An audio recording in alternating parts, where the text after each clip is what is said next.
ഓരോ കുടുംബനാഥാമേടത്തെയും ഗുരുമുത്തച്ഛന്മാര് ആ ഗുരുമുത്തച്ഛന്മാരായിട്ട് ഉപാസിച്ചു കൊണ്ടുവന്നിരിക്കുന്നതായ നിറയെ മൂർത്തികളുള്ള കുടുംബങ്ങളാണ് പലതും. അതിൽ അതിശക്തമായിരിക്കുന്നതായ ഭഗവതി അതന്നെയാണ് കുലദൈവങ്ങളായിട്ട് ആചരിക്കുന്നത്. അപ്പൊ അതേപോലെ തന്നെ ഒരു വിഭാഗക്കാർക്ക് മലവാരത്തമ്മയാണ് ആ ഒരു സ്ഥാനം നൽകിയിരിക്കുന്നത്. അപ്പൊ പറഞ്ഞു വന്നത്, ആ ഭഗവതിക്ക് കൃത്യമായിട്ടൊരു സ്ഥാനമുണ്ട്. ആ സ്ഥാനം ഏതൊരു മൂർത്തികളുണ്ട് വെച്ചാൽ ആ മൂർത്തികളുടെ തുടക്കത്തിലായിരിക്കും.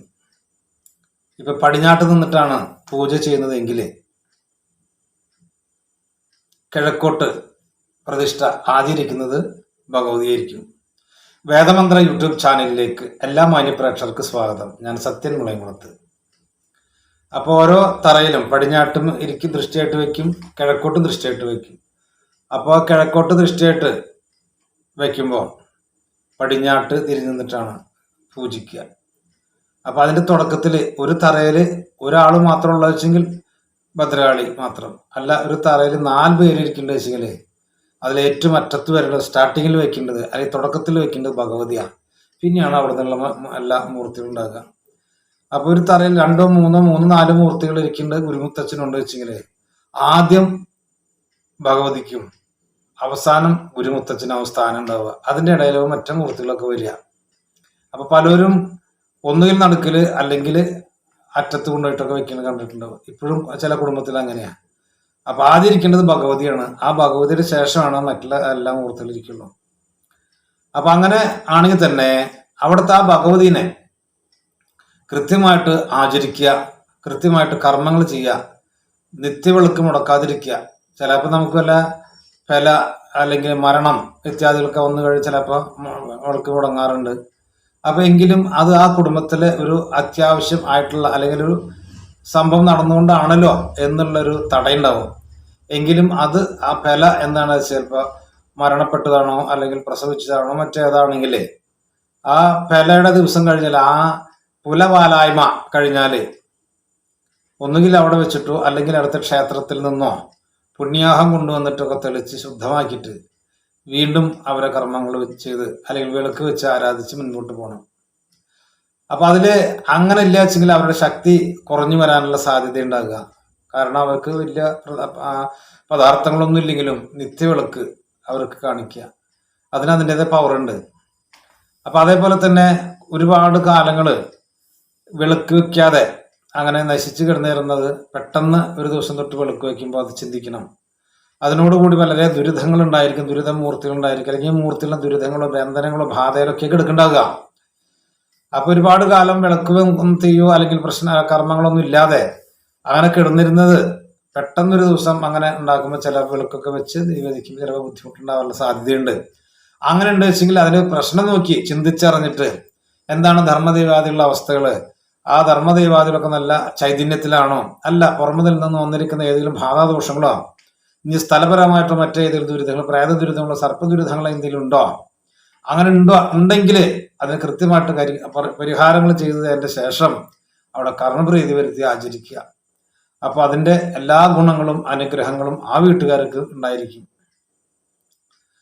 അപ്പൊ പറഞ്ഞു വന്നത്, അപ്പൊ ഭദ്രകാളീനെ ആദ്യം വെക്കുക, ആദ്യം കുടിവെക്കുക, അതിനുശേഷം മറ്റുള്ള മൂർത്തികളും ചെയ്യുക, കുടിയിരുത്തുക. എന്നിട്ട് അവർക്ക് നിത്യം വിളക്ക് വയ്ക്കുക, ആചരിക്കുക. അപ്പൊ ആചരിക്കുമ്പോൾ ആചരിക്കാന്ന് ഉദ്ദേശിച്ചെന്ന് പറഞ്ഞാൽ നിത്യം വിളക്ക് വയ്ക്കുക. അതേപോലെ തന്നെ പാകമുണ്ടെങ്കിൽ നിത്യം പൂവിട്ട് പൂജിക്കുക. അതേപോലെ തന്നെ എന്തെങ്കിലും പരിഹാരം അല്ല ഒരു പ്രസാദത്തിന് പഴോ ശർക്കരയോ എന്ത് വേണമെങ്കിൽ അവലോ മലരോ എല്ലാം കൂടി ചേർത്ത് വെക്കണമെങ്കിൽ വെക്കാം, അല്ല ഒറ്റയ്ക്ക് വെക്കാൻ പറ്റുള്ള അത്ര വെച്ചാലും മതി. അത് മുടക്കാണ്ട് ഇരിക്കാനുള്ള കാര്യങ്ങൾ ചെയ്യുക. അപ്പൊ അതങ്ങനെ ചെയ്തു കഴിയുമ്പോൾ ആ ദൈവങ്ങൾക്ക് അതിനുള്ള ശക്തി പവറൊക്കെ ഉണ്ടായിരിക്കും. ഇന്ന് പല കുടുംബത്തിലും ധർമ്മദൈവാദികളൊക്കെ ഉണ്ട്, ഒരുപാടുണ്ടെങ്കിലും ആർക്കും അതിന് നോക്കാൻ നേരമില്ല. ചിലവരൊക്കെ ഈ മതത്തിൽ നിന്ന് മാറി മറ്റൊരു മതത്തിൽ വിശ്വസിക്കുന്നത് കൊണ്ട് ഇതിനെ അവർക്ക് നോക്കാൻ തീരെ നേരമില്ല, ഇഷ്ടമില്ല, അങ്ങനെ വരുന്നുണ്ട്. അപ്പൊ ആ കുടുംബപരമായിട്ട് ആചരിച്ചു വന്നിരുന്ന മന്ത്രമൂർത്തികൾക്ക് അതൊക്കെ അതൊരു വേദന ഉണ്ടാകുക. കാരണം നമ്മുടെ വീട്ടിൽ നിൽക്കേണ്ടതിനെ മറ്റൊരു തലത്തിൽ പോയിട്ട് കാര്യങ്ങളൊക്കെ ചെയ്യുമ്പോൾ അതിന്റെ അനർത്ഥങ്ങളും ദുരിതങ്ങളും വിഷമങ്ങളും അത് അവരെന്നെ തീർച്ചയായിട്ടും അനുഭവിക്കുക. അപ്പൊ ആയതുകൊണ്ട് ധർമ്മദൈവാദികളെ അനുഗ്രഹം ഉണ്ടാകാനായിട്ട് ഇനിയിപ്പോ സ്വാമി അല്ല മറ്റേ ഈ പൂജാരികളുണ്ടാകും. കർമ്മങ്ങൾ എന്ത് ചെറുതായിട്ട് ചെയ്യുകയാണെങ്കിലും അച്ഛനച്ചാച്ചന്മാരൊക്കെ ആചരിക്കുന്ന കണ്ടിട്ടുണ്ട്. ഞാനും ഒന്ന് നോക്കട്ടെ. കാരണം പെട്ടെന്ന് പറയാന്ന് പറഞ്ഞാൽ കുട്ടിക്കൊന്നും വയ്യാണ്ടായി, അല്ലെങ്കിൽ എന്തോ പേടിച്ച് കരയണു, അല്ലെങ്കിൽ അങ്ങനൊരു ബുദ്ധിമുട്ട്, അല്ലെങ്കിൽ പനിക്കുണ്ട്, മരുന്ന് കൊടുത്തിട്ടൊന്നും ഭേദമാവണില്ല, അപ്പൊ എന്തെങ്കിലും ഒരു ചരടുണ്ടാക്കി തായോ എന്ന് പറഞ്ഞു കഴിഞ്ഞാൽ ചെയ്യണവരുണ്ടാവും. അപ്പൊ അവർക്കും കൂടിയാണ് മനസ്സിലാക്കാനാണ് നമ്മുടെ ധർമ്മദൈവാദികളുടെ പവറ്. അത് വിവരിക്കാൻ പറ്റാത്ത തരത്തിലുള്ള പവർ ഉണ്ടാവുക. ആ പവർ ഉണ്ടാവണമെങ്കിൽ അതേപോലെ പവർ ഉണ്ടാവണമെങ്കിൽ നിത്യം വിളക്ക് വെക്കുക, ആചരിക്കുക, നിവേദ്യങ്ങൾ വെക്കുക. അപ്പൊ അങ്ങനെ അത് കുറച്ച് കഴിയുമ്പോൾ അവരുടെ അനുഗ്രഹങ്ങൾ തീർച്ചയായിട്ടും ഉണ്ടാവാൻ തുടങ്ങും.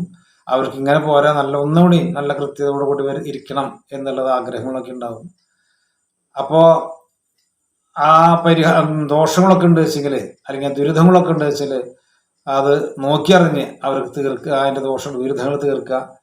ഒപ്പം ധർമ്മദിവാദികൾക്ക് അനുഗ്രഹം ഉണ്ടാവാനുള്ള, അവർക്ക് ശക്തി ചൈതന്യം വരാനുള്ള കർമ്മങ്ങളും ചെയ്യാം. അതുപോലെ തന്നെയാണ് പൂർവികരായിട്ട് അവരുടെ തട്ടകം, അതായത് അവരുടെ വീട് നിൽക്കുന്ന പരിസരത്തുള്ളതായ ഒരു ദേവീക്ഷേത്രം. ആ ദേവീക്ഷേത്രത്തിന്, ആ ദേവിക്കാണ് ആ ഇത്ര ദേശം ഉണ്ടാവും, ആ ദേശത്തിനൊക്കെ അല്ലെങ്കിൽ അവിടുത്തെ മക്കളെനെ രക്ഷിക്കാനുള്ളതായ അവകാശം. ആ ദേവീക്ഷേത്രത്തിലേക്ക് അതിൻ്റെ ആ ദേവിയുടെ ഉത്സവത്തിന് എന്തെങ്കിലും കാഴ്ചകൾ കൊണ്ടുപോകുന്ന പരിപാടികളുണ്ടായിരുന്നു.